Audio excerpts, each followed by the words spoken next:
আসসালামু আলাইকুম প্রিয় বন্ধুগণ। আপনারা নিশ্চয়ই জানেন যে ফিলিস্তিন রাষ্ট্রকে স্বীকৃতি দেয় কে, দেয় না কেন, এটি গুরুত্বপূর্ণ।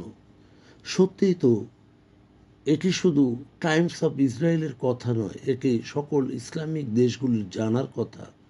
সম্প্রতি ফিলিস্তিনকে স্বীকৃতি দিতে আগ্রহ প্রকাশ করেছে অনেক দেশ। মুমূর্ষু জাতি ফিলিস্তিনকে স্বীকৃতি দেওয়ার কি এত লাভ হলো? তবে স্বীকৃতির ব্যাপারটি অনেক গুরুত্বপূর্ণ, আর এটি হিব্রুভাষী জনগণের উপলব্ধি, তাই তারা চুলচেরা বিশ্লেষণে বসেছে। তাহলে শুনুন, ঐতিহাসিক স্বীকৃতি থেকে শুরু করে গাজা যুদ্ধের ফলে সাম্প্রতিক পরিবর্তনে ফিলিস্তিন রাষ্ট্রের বিষয়ে বিশ্বব্যাপী অবস্থানের এক ঝলক। গাজায় প্রায় 2 বছর যুদ্ধের পর ব্রিটেন, অস্ট্রেলিয়া, কানাডা এবং পর্তুগাল ফিলিস্তিন রাষ্ট্রকে স্বীকৃতি দিয়েছে। ফ্রান্স, বেলজিয়াম এবং অন্যান্য দেশ জাতিসংঘের সাধারণ পরিষদে এই পদক্ষেপ গ্রহণের জন্য প্রস্তুত। এখানে রাষ্ট্রের কূটনৈতিক স্বীকৃতির একটি সারসংক্ষেপ বলছি, যা শুরু হয়েছিল 1988 সালে নির্বাসিত ফিলিস্তিনি নেতৃত্বের একতরফা ঘোষণা থেকে। রাষ্ট্র কর্তৃক দাবি করা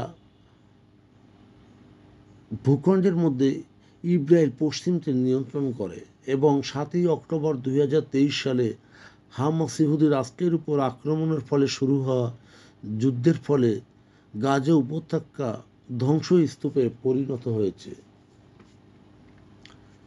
জাতিসংঘের 3/4 দেশগুলি ফিলিস্তিন রাষ্ট্রকে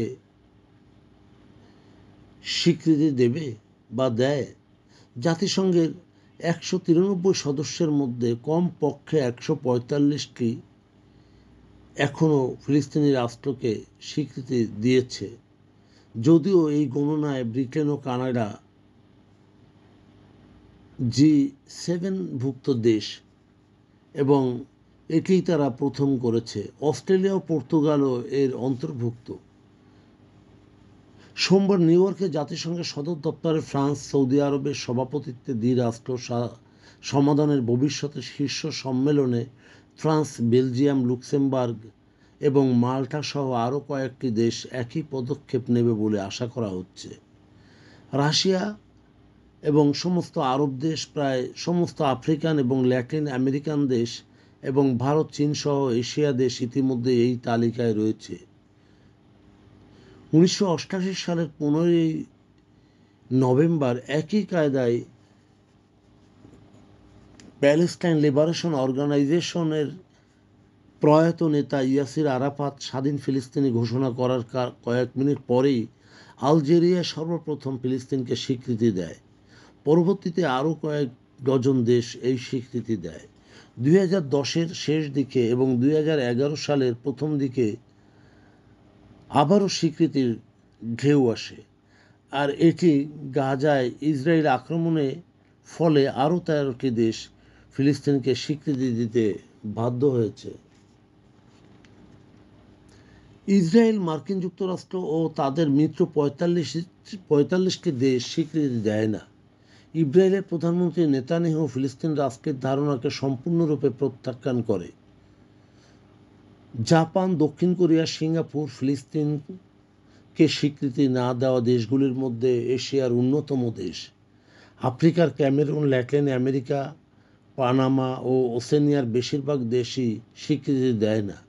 তবে এই ইস্যুতে ইউরোপ বেশি বিভক্ত। মহাদেশটির মধ্যে 50-50 বিভক্তিতে তারা বিরাজমান।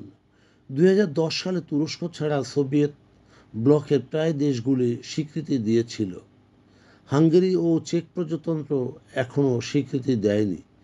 পশ্চিম ও উত্তর ইউরোপ স্বীকৃতিহীনতায় ঐক্যবদ্ধ ছিল, কিন্তু সুইডেন 2014 সালে এই স্বীকৃতি দেয়। সাম্প্রতিক সময়ে গাজার যুদ্ধে নরওয়ে, স্পেন, আয়ারল্যান্ড এবং স্লোভেনিয়া 2024 সালে সুইডেনের মতো ফিলিস্তিনিকে স্বীকৃতি দেয় এবং রবিবার পর্তুগাল ও যুক্তরাজ্য স্বীকৃতি দেওয়ার আগে তারা স্বীকৃতি দেয়। ইটালি, জার্মানি ফিলিস্তিনিকে এখনও স্বীকৃতি দেয়নি। প্রিয় বন্ধুগণ, যদি আমাদের এই তথ্য গল্প আপনার ভালো লাগে তাহলে লাইক এবং শেয়ার দিন এবং আজ আমাদের সঙ্গে থাকার জন্য